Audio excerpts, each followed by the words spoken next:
The Game Plan is a production of Disability Rights California, a space to strategize, organize, and posterize for the future of the disability rights movement.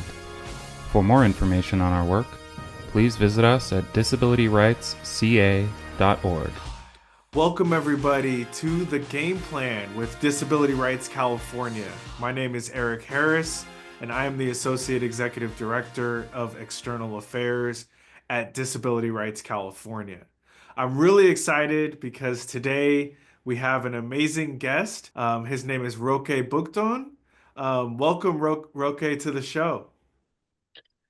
Eric, so good to be with you today. It's Roque Bucton here, and some greetings to the folks. Tao po. Just so happy to be on the pod and connecting with you all. Absolutely. Well, we're so excited to have you. We're only in the beginning stages of the show, and we're really thrilled to have such amazing guests, including yourself. And let's get right into it. Sounds great. Thank you. Yeah, absolutely. So, first, I'd love to know a little bit about Roque, especially young Roque, your background and kind of your youth. What are some of the things that you experienced as a young person growing up? Well, I grew up in Los Angeles, so like what is now considered historic Filipino town. So Mm. I was first living above my dad's market in historic Filipino town as an infant. Um, and we bounced around a little bit in historic Filipino town, and then my dad and mom bought a house in what is now known as Koreatown, which before was known as the Latino Byzantine Quarter, because this was sort of the outskirts of the downtown LA. This was like the suburbs back in the late 1800s. Wow. And yeah, that was a really interesting experience. Um, it was not the greatest neighborhood, if you know what I mean. It was very culturally diverse, Mm. but a very poor neighborhood that, got even worse over time. There was lots of what we would call now disenfranchisement. We didn't have that term. It was just the hood back in the day. Right. Um, so that was sort of that, and those were like so very formative to like where I'm at now. There was lots of challenges growing up in that environment, and just general poverty, et cetera, et cetera. All Mm. those sorts of challenges in the ghetto. Very common experience amongst the poor. In the I was born in 64, so like I really grew up in the 70s, I'm like a 70s kid. Yeah. Yeah. Wow. Well, it's interesting because I think, and you can, speak to this. When you're a kid, you kind of just you're living life as a kid. Did you really understand or did you process the challenges that were in your community, or was it just, yeah, this is just where I live. I'm with my friends, I'm with my family, and this is kind of how things are. It was sort of a combination of that and also awareness because of like what was really around the Mm. area and the level of violence that was around the area. So, like as a kid, I got picked on just for going to school.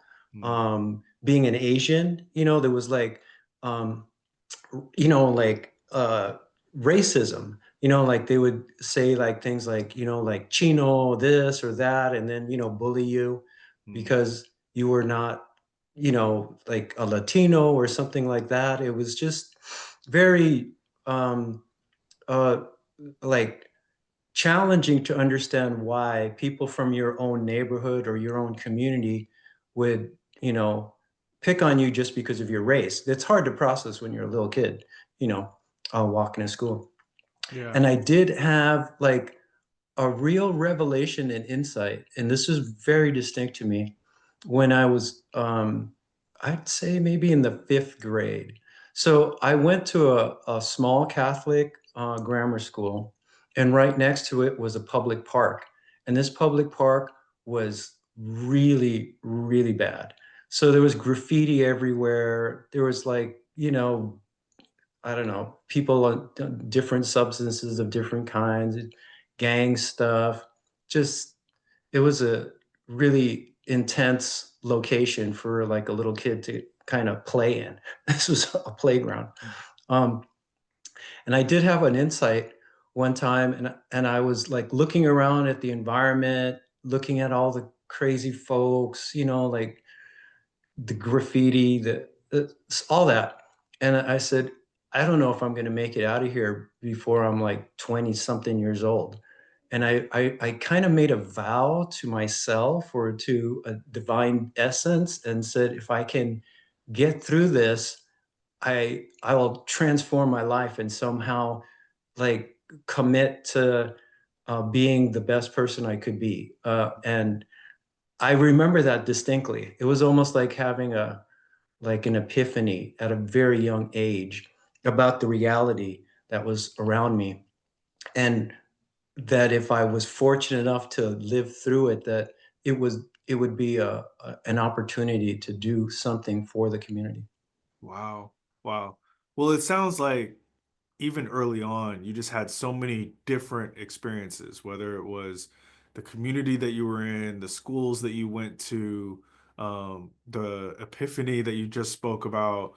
What would you say, kind of all of those things contributed um, towards your political awakening, if you will, or kind of your entry into early advocacy?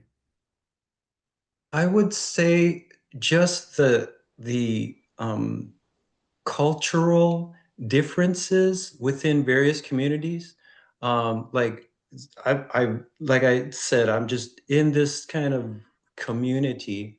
But then I went to a Catholic high school, like a very wealthy Mm, Loyola high school, mm, and it was somewhat of a culture shock to be around folks that had such different lives. They, like my high school friends, they lived in very wealthy neighborhoods around LA. And when I would I mean, they were just my buddies, and we would go hang out, and I'd be like, wow, you live here? Like, this is amazing. Like, I can't believe you're going to school in my neighborhood because Loyola was in that neighborhood.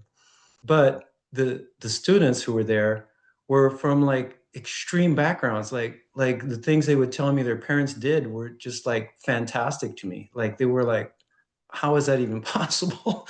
mm, um, and I started really experiencing like the various cultural spaces that like LA had for the really the first time, because I was sort of just kind of really embedded in the Filipino community, the Latino community, just this kind of very local regional experience.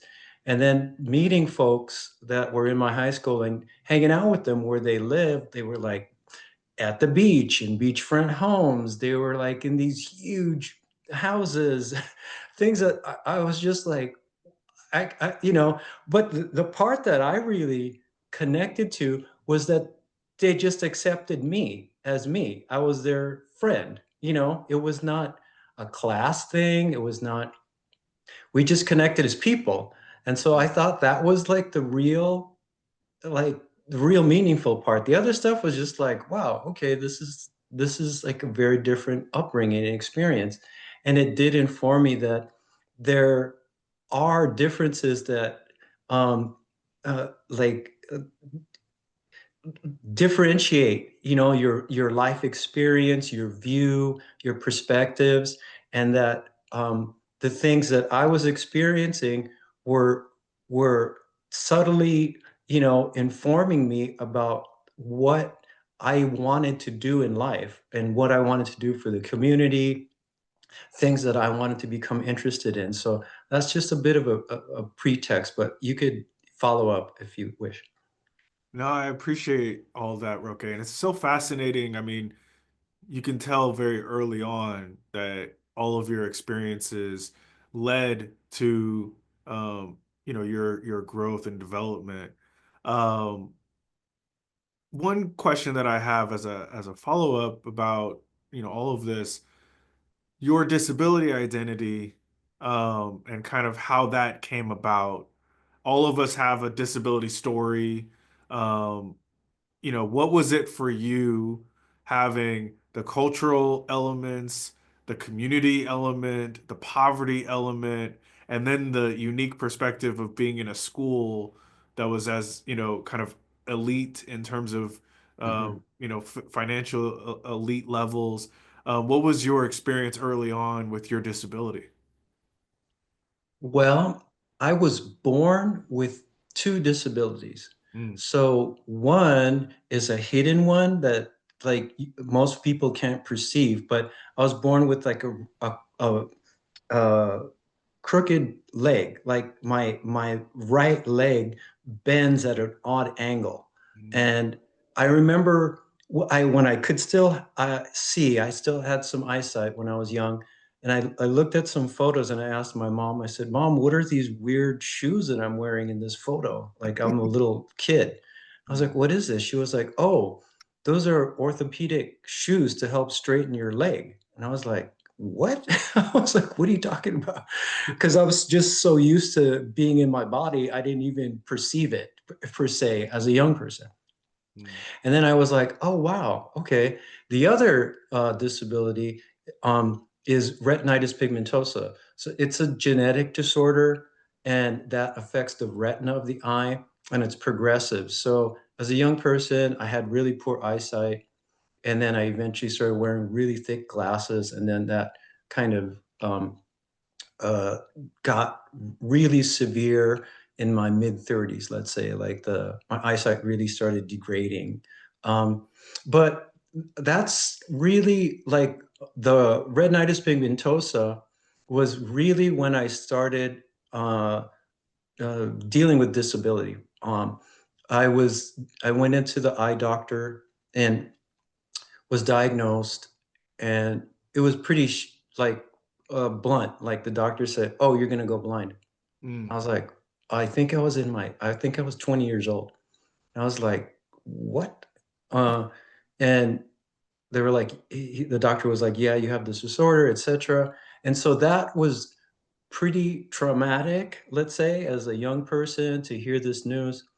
Um, and there wasn't much follow up. There wasn't any kind of counseling or anything like that. I just kind of went home and talked to my mom about it and, was just wondering what my future would be. mm. Um, that was really the beginning of my awareness and then the challenges. Um, I would say for like my mental health challenges, that started when I was very young. So when I was 5 years old, my dad passed away, and I really did not have the skills as a kid to process all of that. And and also like what was happening with my mom. I'm a kid, so it was like really hard to process what my mom was going through, Mhm. etc. Um, and there were things that just were not like, let's say, tended to in a healthy way for a little kid. You got to understand, this was like in the early 70s. We didn't have the sort of like psychology development that we have now, therapeutic things, all the awareness that we have. Like it's such a blessing, the conditions we have now, the awareness of those things. And so I just sort of went along in life. Those are the things that really started to like for me to like be with all these disabilities. And then much later on in life, sorry, this is going on, but I got several disabilities. And then I have a hearing disability, which is just tinnitus, it's just ringing in the ears, that happened over time, probably from just too much loud music exposure, not having the consciousness of wearing earplugs in loud environments like we do now, and the reduction of stage volumes, which is really good. So anyway, that's that. So can Wow. you refresh or reset like your question? Because I kind of rambled on there. No, no, this is perfect. This is perfect. As a follow-up to that, having one disability um can bring about uh different experiences for folks, obviously. Having multiple disabilities, especially in a situation as you spoke about, where you're growing up in a community that is has its own challenges. You're growing up in a situation where your mom is dealing with her own trauma, potentially, of course, with your father passing away.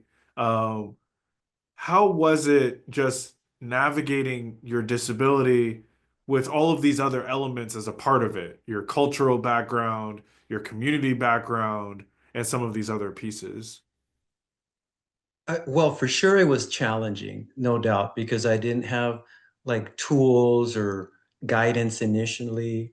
Um, and it was also challenging for like my family, Mm, to start experiencing my sight loss and the challenges that I had to like sort of like that transitional phase from when I was fairly able and active, moving around independently, to much different situations. So there were like situational conditions with RP where like the lighting really influences like what you're able to see. So at night, my capacities really would drop. Like there would be times during the daytime I could walk around fine, but at night I was like mm, having trouble just doing things and stuff like that. So my friends also were like they were saddened that their friend was going through this, you know what I mean? But they yeah. were also like very supportive, and they also joked around a lot as well, which also helps kind of ease the tension of like going through difficult things. But it was very challenging. Mm, I think the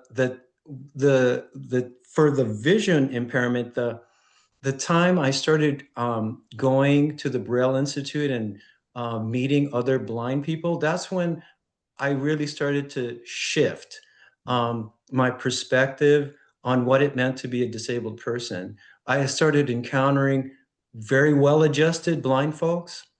I mm, started meeting blind people that were very accomplished in their lives, living very full lives, that were happy and humorous and engaged and had very full lives, were doing all kinds of things that were like, wow, you do that? Like, how can you do that? You're blind. And those sorts of things really did help me.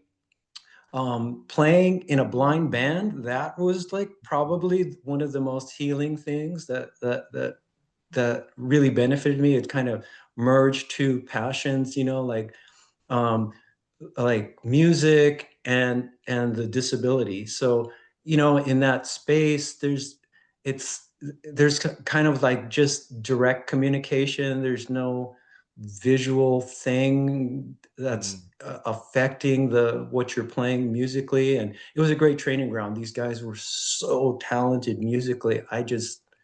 It was a great experience to do that. So once I started realizing that it wasn't like your life isn't completely over because you have a visual impairment. And one of the greater insights that I eventually got to was to really accept where I'm at. And the way I phrase it is I stopped grasping over seeing. So those things that like would get me depressed, like reaching, like wanting to see things or do things that are sight based, um, that really helps. So, like, to stop grasping after seeing and to really just accept my realm. And one of the things that did inform me about how it is to be a being Mm, in the world with different senses are animals. So animals have. I started like getting really fascinated about how animals navigate in the world. Like many animals can see in other like optical dimensions, like mm, they can see in like birds see a glittering realm. There, bats navigate with ultrasonic. There's fish that navigate with electromagnetic fields in the ocean. There's shrimp that see in a whole other dimension. There's all this stuff Yeah. that I was like, and none of them worry about not having another ability. Right. Like animals on the ground don't look at birds and say, "Oh, I'm my life is over. I can't fly." Okay. It doesn't. They just dwell in their realm and are completely able and content and just That's right. go about their life. And that really helped me kind of get grounded about being disabled. That's fantastic. And it's interesting, I think that for me, kind of in a similar way, meeting other kids with physical disabilities who were active and engaged and high energy and fun. And for me, it was wheelchair basketball, of course, that kind of led me to that part of my community. But finding others in the disability movement, in the disability community, really kind of fired me up and got me excited to not only be active as an athlete, but also be active as an advocate with activism, community work, and just thinking about what um what can I do? What role can I play to help not only myself but others in our community? And I know that that's uh, a decision that you made very early on as well, which wasn't just about your own experience, but you started to get into community work, activism, social justice. Can you talk a little bit about your early experiences in that space as well? Oh, sure. My family and the local Filipino community, they were very community driven. There was a real sense of that, and I grew up in it. Um, Early on, there weren't Filipino organizations, institutions.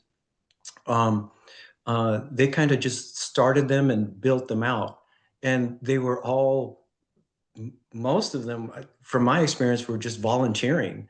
And so that just became a very normal thing to do in the community, was just you give of yourself and you help others. And eventually I started like understanding how to build, like organize and stuff. So I was informed by my elders how they had their, like, what we term now grassroots initiatives.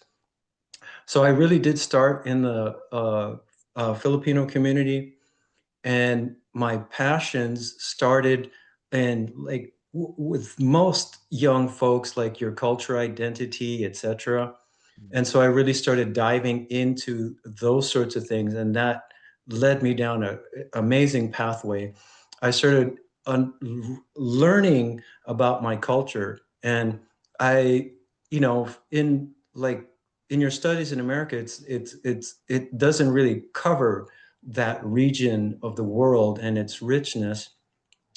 I sort of started studying all these things and was really amazed at, like the wealth of culture, philosophy, spirituality, the diversity, uh, so much of that, like, really started my journey into the music of the Philippines, the martial arts of the Philippines, the cultural, spiritual practices, a whole bunch of stuff that just wasn't really um, taught in general, and was limited, let's say, within very small pockets in our community. So Mm, I was lucky that on my block there were several Filipino culture bearers, and I was just sort of immersed in that uh,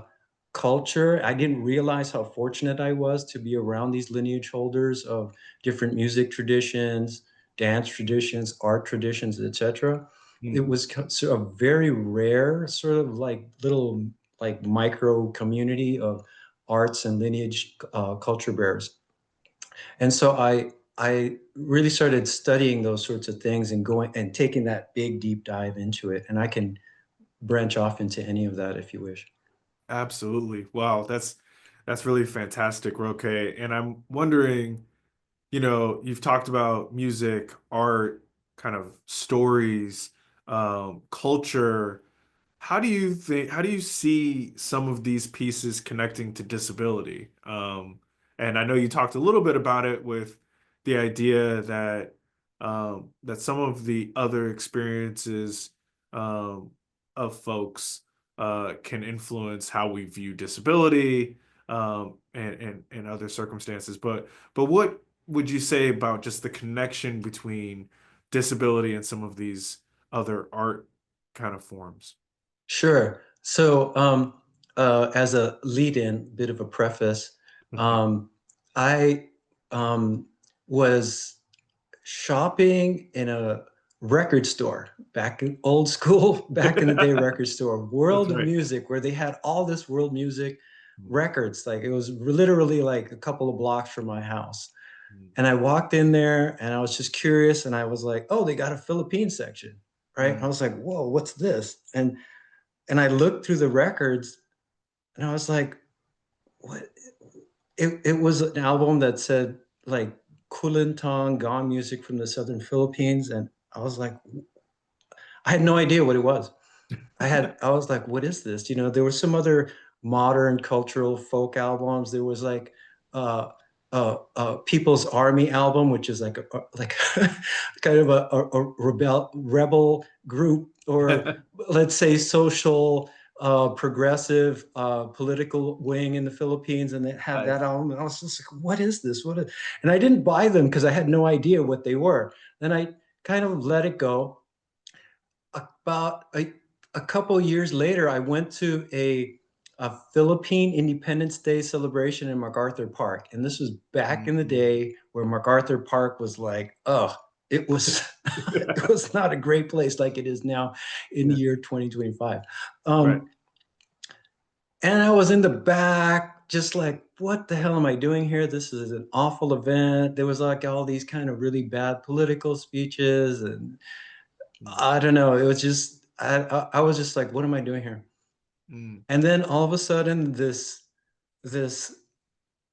this guy comes out, and he looks really like dark skinned, very indigenous looking, Mm. and he starts setting up gongs. And then there's this beautiful woman, Filipina, comes out and starts setting up the gong. I'm like, gongs? Was like, what is this? You know? And I was like, totally like, what?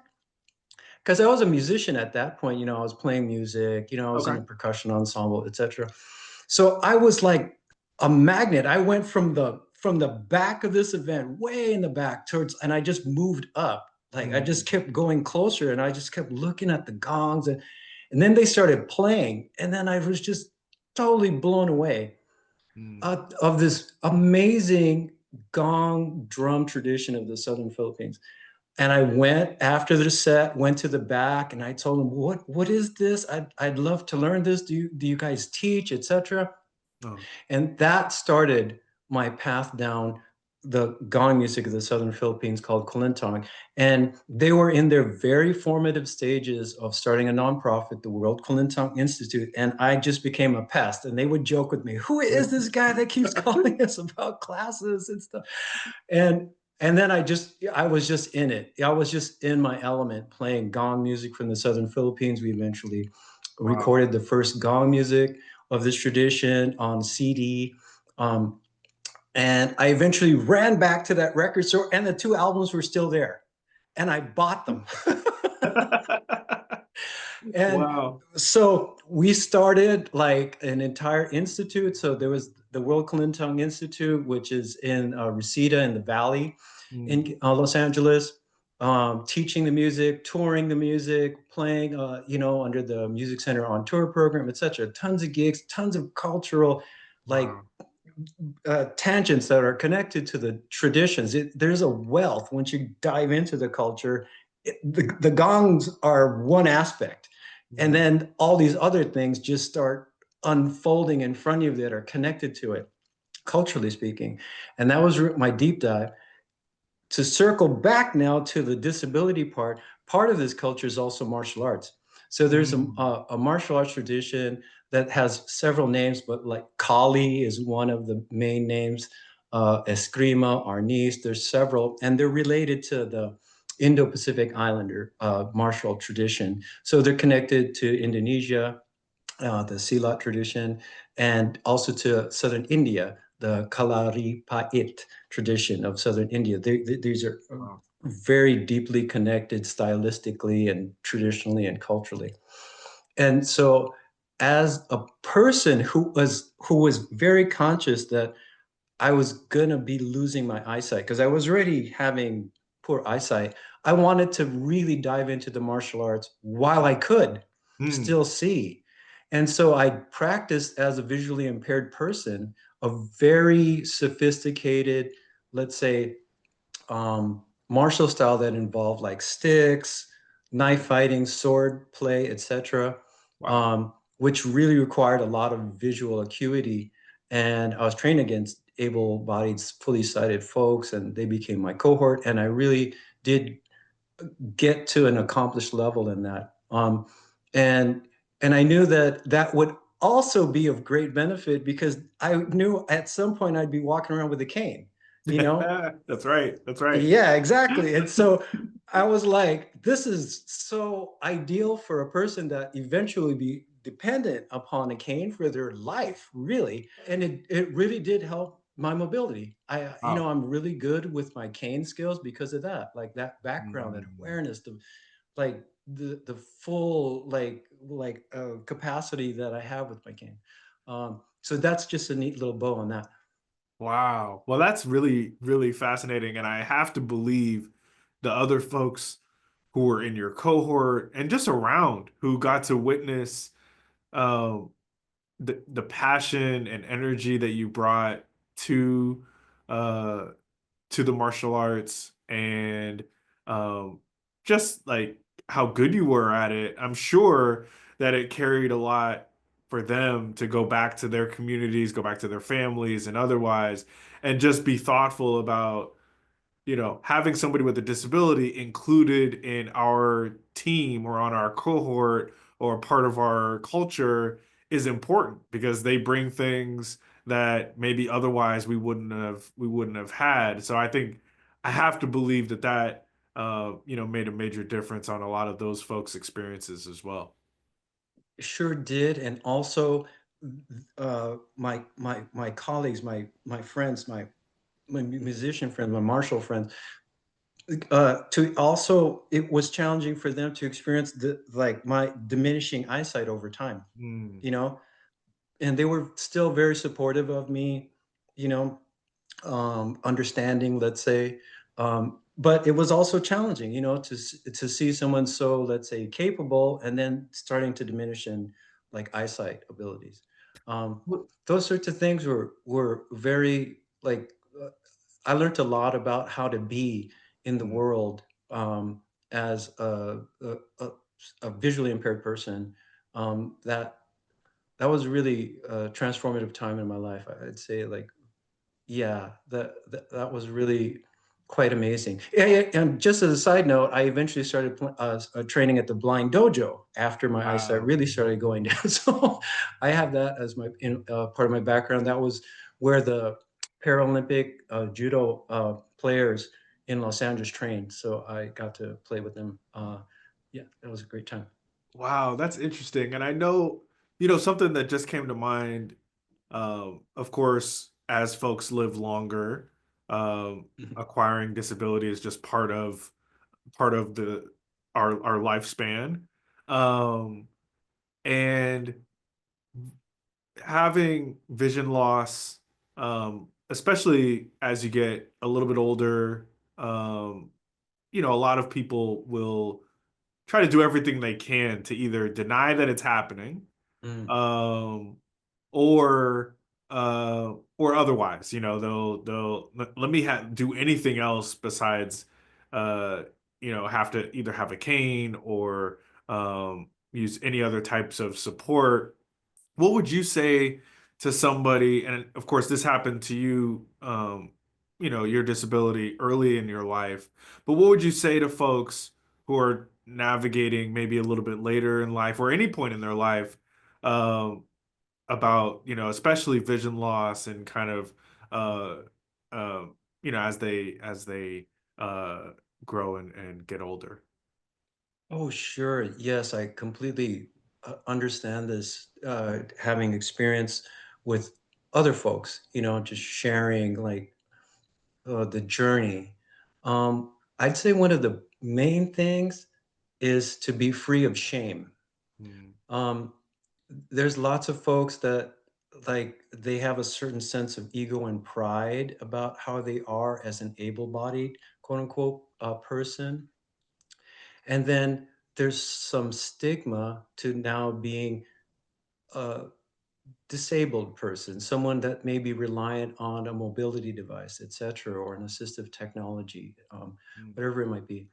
Um, and being free from that takes a lot of interior, internal, personal work. Now there's great support services for that. mhm, But I'd say that's one of the primary things to let go of that. Like I went through that myself. Like uh, uh, they call it passing, yeah, meaning you're trying to pass as a sighted person, and you're trying to just make it through. And that would happen to me, like I mentioned, like when it got dark. yeah, I wouldn't be using a cane because during the day I was still able to walk around, etc., and get around. But then at night, like my eyesight wouldn't be as good, but I was like hiding the fact and not using a cane mm, when I should have and really did need it. And this is something I didn't realize till later in life. Others around me would have benefited from that. mm, mm, They would, because people looked at me like, why is he odd like that? Why is he moving around in a weird way? This guy's weird or something. mm, mm, I'm not weird. I was just going through my disability, but I didn't have the evolved skill set to disclose it yet. right. So that part of it, I'd say, is one of the primary hurdles. Um, and then, um, like I mentioned earlier, not to grasp after what you're not any longer. Mm, mm, That's a tough thing for many folks, because let's say people who became disabled over a traumatic incident. Like I've been around lots of folks who've had accidents and yeah. been in different kinds of things like that where it was traumatic. On some level, it it it it's even easier than a slower degradation because you just have to accept the fact all of a sudden, like you've been in an accident, here you are. But folks that have a disability where it's gradual, that can be even more challenging because you're used to just being so able-bodied and you're still trying to grasp after what you once were, et cetera, et cetera. That's just like the martial arts thing. Like I Mhm. started, like when I went to the blind dojo, I was like, oh, there's a bunch of blind martial artists here. They're totally fine. And damn, can they fight? Like Mhm. so. Uh, yeah, I would say those sorts of things like that. And for sure, like uh, trying to reach out and being around your new community. Yeah, So, like I mentioned earlier, being around blind folks, that kind of support, even if it's indirect, not like in a peer support group or a formal therapeutic setting, but just being around folks like that to talk, who are living their lives, just, that's doing their right. things, etc., having fun, like, just all that. That is such a transformative environment to be in and very healing. Mm, Um, and I would say those things, yes. absolutely. No, I appreciate that, Roque. Um, so we're gonna switch gears just a little bit, back to kind of your statewide advocacy, Mm, and some of the spaces that you hold on boards, councils, commissions. I think folks who are listening and checking this out uh, can tell that you're involved. You could be involved in so many different things in terms of your music, art, spirituality, martial arts, et cetera, et cetera. You spend a whole heck of a lot of time, helping the community, doing statewide advocacy.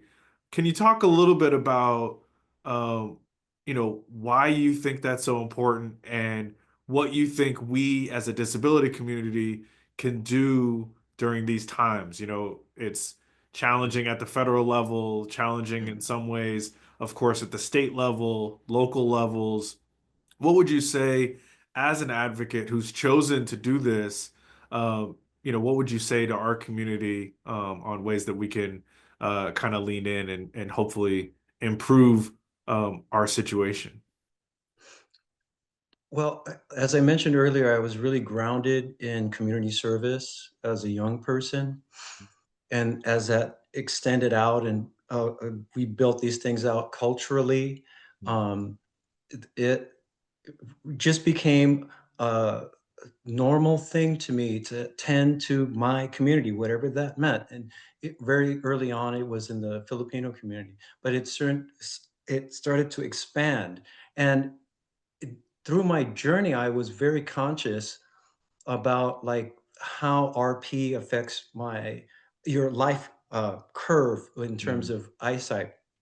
So I knew I wanted to do certain things as a young person while I still had some visual capacity. But later I knew deep down I also wanted to broaden what that community meant to me as a person with a disability.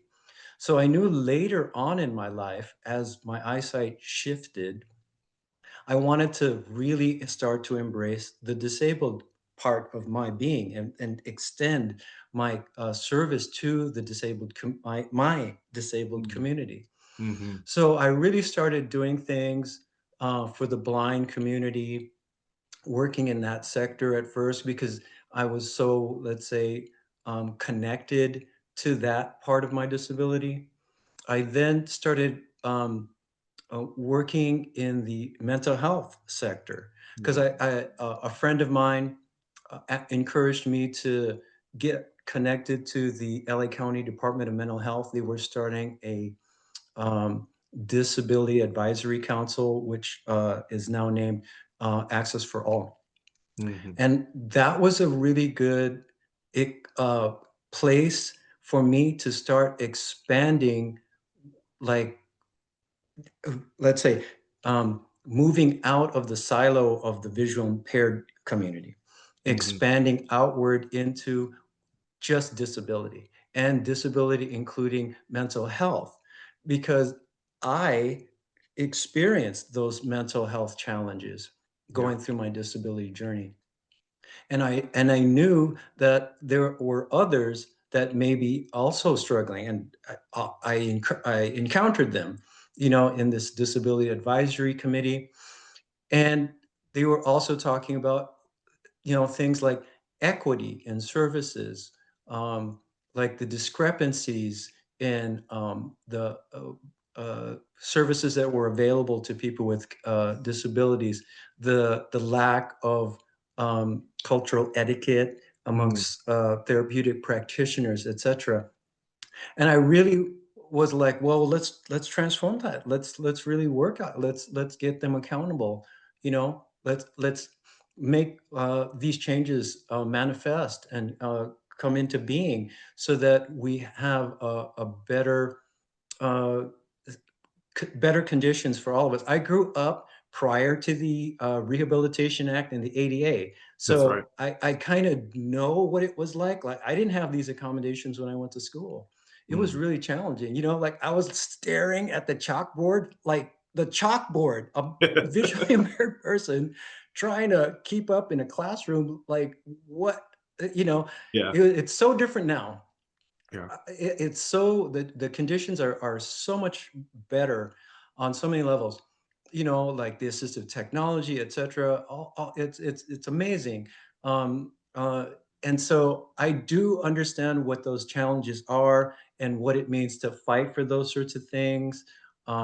I didn't have that kind of language back in the day. We didn't have, like accommodations, like that just was not a term, you know.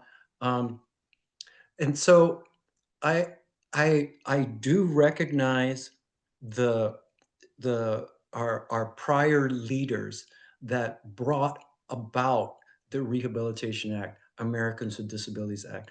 I've met some of them now who are, or some of, like, they're very inspiring to be Yeah. around, because they talk about like what they had to go through, what they did, the initiatives, like, and even till this day they continue all that work. I'm in awe, and just inspired by their stories and their current accomplishments and what they actually do. Hmm. Those sorts of things really informed me, and I just wanted to continue that. And on a very deep level, like in terms of advocacy, we're speaking up for those who don't have a voice, or don't have the energetic capacity to do that, for Yeah. whatever reason that is. You know what I Yeah. mean? Like, you're dealing with your stuff Yeah. and it's a bit overwhelming. Totally understandable. You got a lot going on. That's right. But there are those that have gone through the journey and are maybe better able at a certain time to speak about these things, and then like really do advocacy on the behalf of the community. And I do understand that. I was schooled through my elders in the Filipino community. They were very tough on us and called us out on a lot of stuff, like that we were not skilled in certain areas, we didn't have emotional maturity, we didn't have spiritual grounding, et cetera, et cetera. Yeah. And so I know it takes a bit of time to cultivate those skills. And I'm always, um, uh, uh, I let's say I love being around the disabled leadership community, because I understand that journey. I understand and appreciate all the things that they are able to do, and how fierce and ferocious some of them are, and how talented and skilled they are in order to go through all the various pathways in order to improve the conditions for people with disabilities. During these times, it's very challenging to view opposition as your brothers and sisters, because they're opposing certain services or funding, and you can mm, view them as like opposition per se, um, or those with negative views.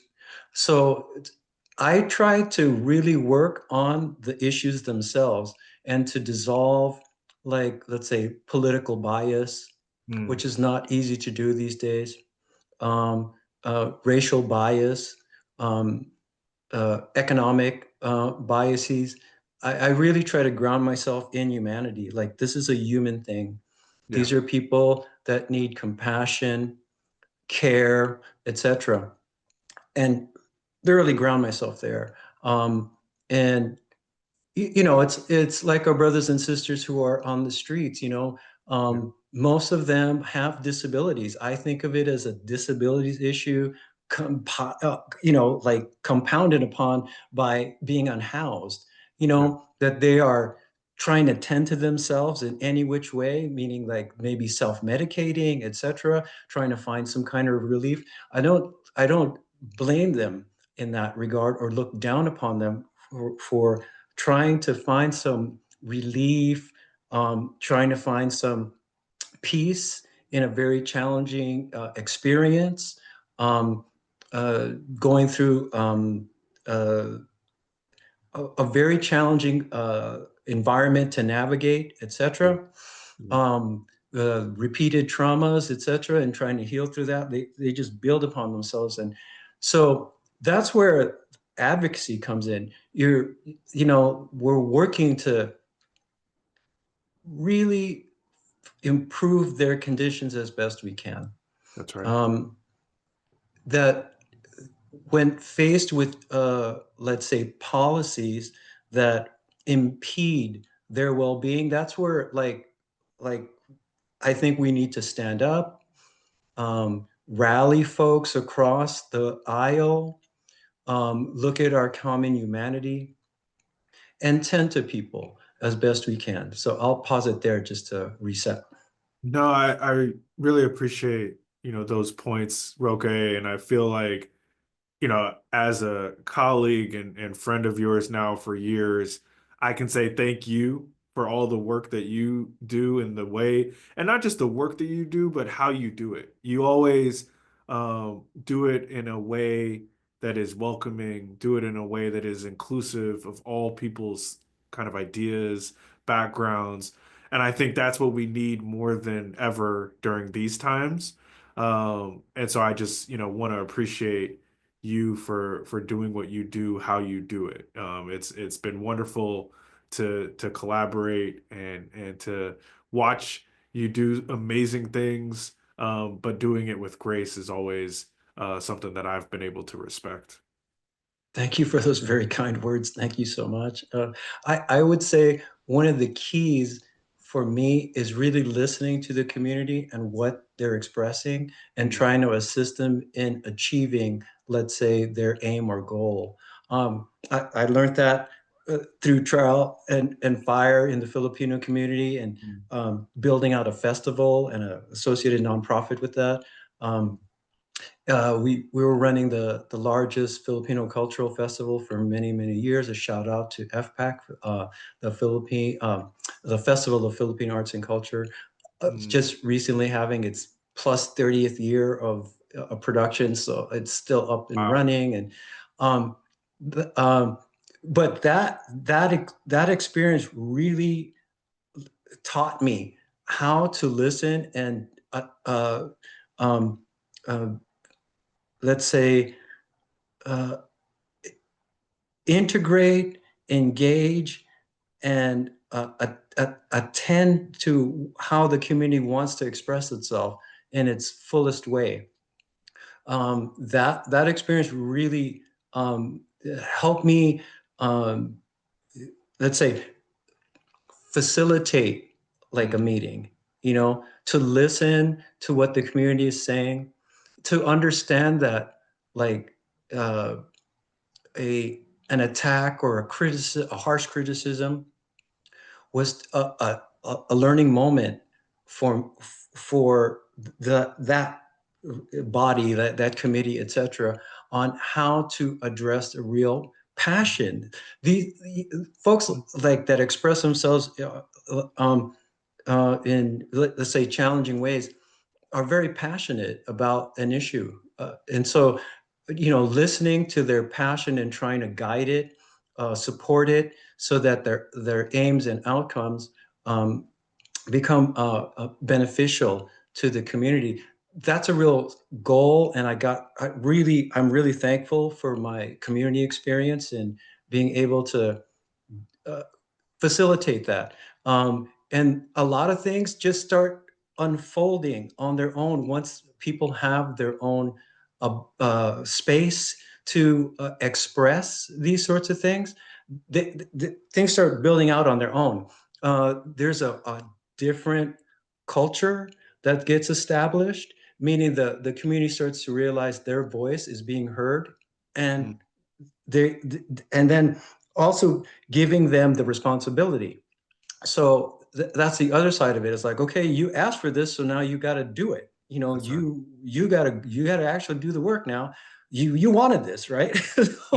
So also putting them, like holding them accountable, and not just making it a one-way thing. Like, oh, you just provide service to us and that's it. No, you want this. You have your areas of responsibility as well. So. That's right. All those sorts of skills are how I move through like our, let's say, dialogue in the community. Wow, fantastic.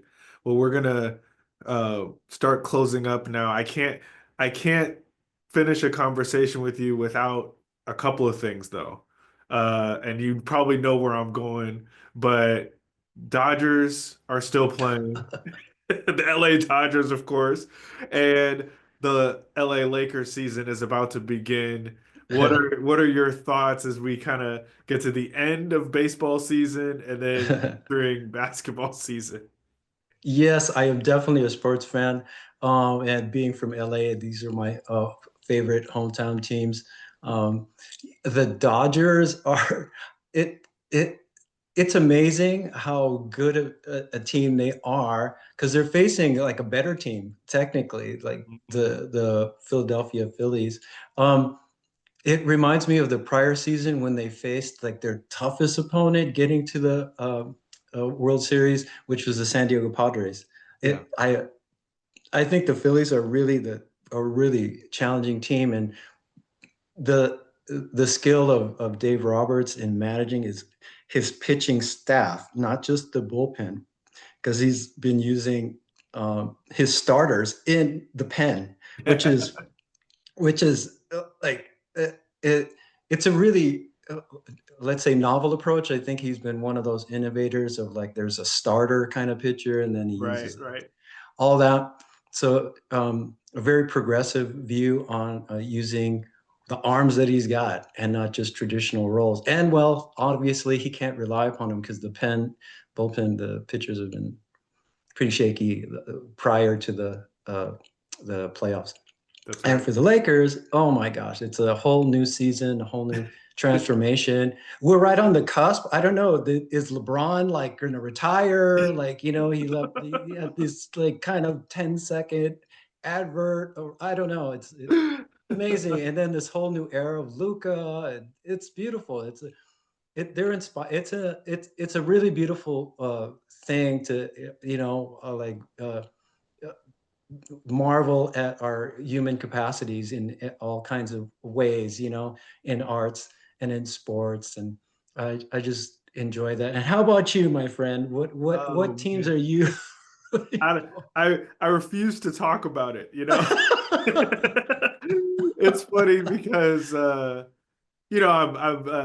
excited for basketball season. It's always going to be my favorite season in terms of the sport itself. But I just sport and creativity in great athletes is what I enjoy. Unfortunately, most of my teams are not are not doing particularly well. But the finish of the WNBA season, Mm. coming to a close right now with the Las Vegas Aces and the Phoenix Mercury. You have the NBA season about to start here shortly. So I'm just enjoying as much as I can. Tennis, all these different sports are fun for me. So it's all been uh, an enjoyable experience. And to finish off the show, Roque, if you could put together a short game plan, the show, of course, is called The Game Plan. If you could Mm. put a game plan out there for our community, and you've talked about this throughout, but just anything that you want to finish on as a game plan going into 2026. Sure.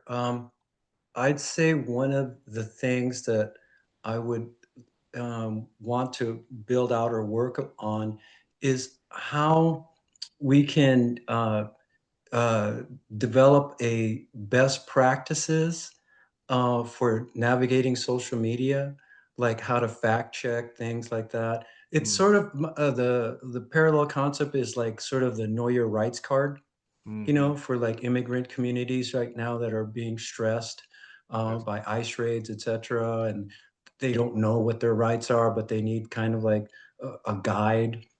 Um, because I think it's sort of like a pathogen Mm, um, that goes through social media that really um, impacts the way people think and their views, and that's really important to tend to protect, help guide. Um, and it's just to I think there's a thing to help improve the discernment amongst the community and how to better navigate these murky waters. You go down rabbit holes and all kinds of stuff, and it's very sophisticated. Yeah. Um, and um, so that's one. Um, the other thing that I would like, these are kind of related things, is how we leverage our disability think tanks, those like policy institutes, et cetera, for people with That's right. disabilities, and the imbalance of the disability lobbying. Mhm. Um, um, are you a certified lobbyist? I am. Yes. You are. So see, so I think about like how to build out like a, a pipeline Mhm. for folks to start engaging in all the various sectors that disabled folks need to lobby, because we're Mm. sort of imbalanced. We're up against it, as you know. There's Yeah. people don't even turn to us about disability issues. They just make policies That's right. for us. And uh, uh, that sort of thing I think is important to build out. What sort of pathways are needed to cultivate those, like in what sectors need to be disability sectors in particular need to get represented so that we get a bit of equity. And I also know that part of that is also like the capacity building to support those endeavors. So leveraging like the funds to support um, uh, various, let's say, um, issues that need the attention by the community. So, like, let's say, building out a pipeline, like how to cultivate the youth and share with them what's needed in order to really make change in terms of policy, the capacity building, like how to leverage the community's uh, financial capacity to help support these endeavors, like Mhm. the pulling the funds together to build out our service networks, et cetera. Especially now in the face of cuts and et cetera, there's a lot of the community that could experience hardship because of the challenges of navigating the bureaucracies, Mhm. um, n- uh, uh, trying to figure out like sophisticated policy things, like just reading documents is like hard to interpret. It's almost like you need an interpreter for those documents, like what is this in plain language? Yeah. No, Um, that's exactly right. and that's where just a couple of my thoughts. No, I really appreciate it, Roque, and we are so grateful for all that you do, and so grateful for you being a guest on the Game Plan with Disability Rights California. I look forward to continuing to work with you, and I think your ideas for how we can improve our circumstances and make sure our community has as strong of a voice as we can are right on point. The role that policy plays, the role that our community members play. We all need to kind of join together in this push, and in all honesty, for in this fight, to make sure that our community is has what we need, has the rights that we deserve, and that our community continues to fight for. So really grateful for you, Roque. Thank you. I really do appreciate this. Maraming salamat po. Thank you so much to DRC. Thanks to Sam producing in the background, egging me on to be in this podcast because I was like, oh, why me? I really do thank you all. I deeply appreciate it. Absolutely. Thank you so much, Roque. This has been The Game Plan, a production of Disability Rights California. Please like, subscribe, and comment on the platform of your choice. See you next time.